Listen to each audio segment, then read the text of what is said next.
When we tackle obstacles, when we face adversity and conflict, it is only then that we find hidden reserves of courage and resilience we didn't even know we had.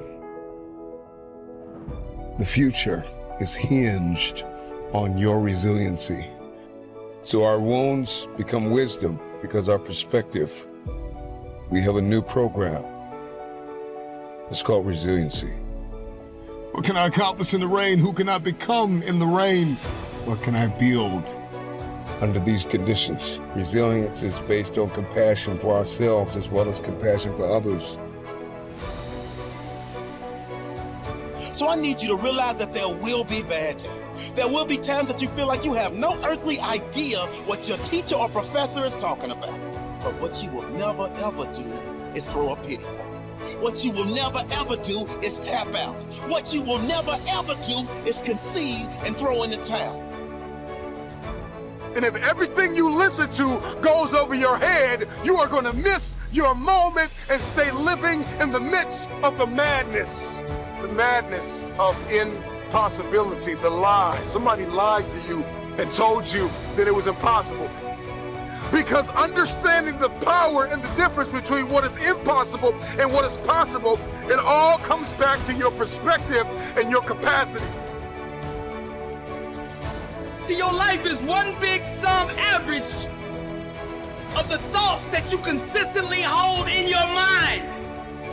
Your actions, your outcomes, your life is just one great mirror reflecting back to the world what you're thinking on the inside.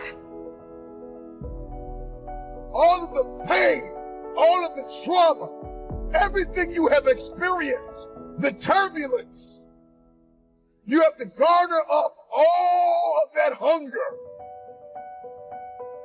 I'm talking about you got to think of everything you've ever wanted in your life, and you got to put it toward that goal. And there are things that you have been called to do that no one on earth has ever done. So I know what pain feels like. I know what disappointment looks like, and I don't like the look. I'm coming back for everything they told me I wanted. I'm gonna show the world that whatever is broke can truly be fixed. I'm gonna be great and better than anything you've ever seen.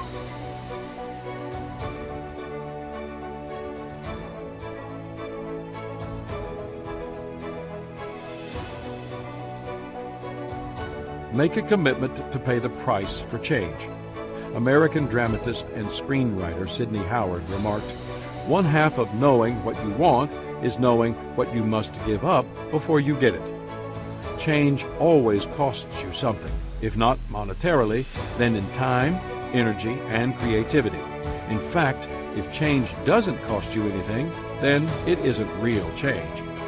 As you consider how to make the changes needed to improve and grow, it is important to measure the cost of change compared to the cost of the status quo.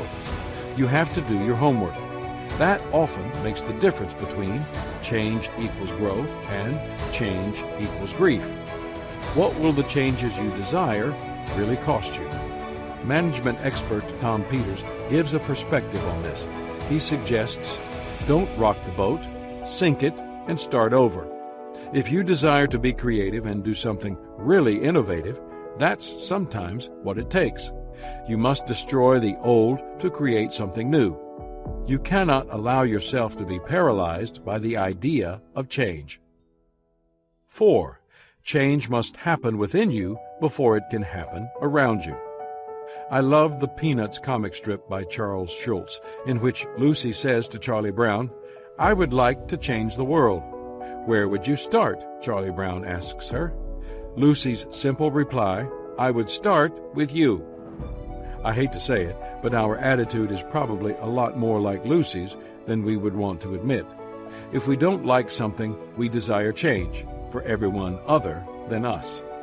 We are resistant to change.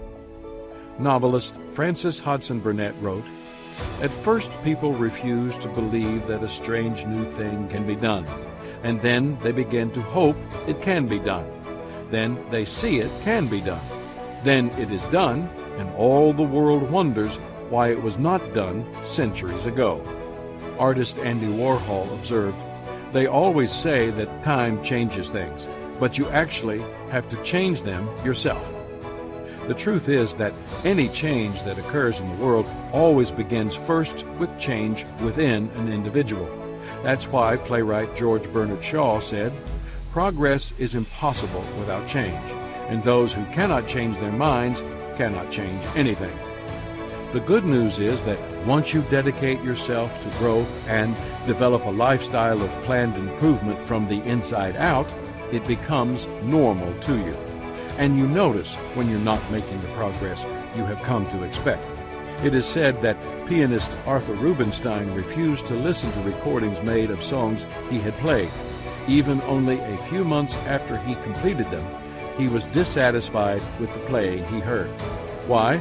Because he had grown and changed, but the recordings had not.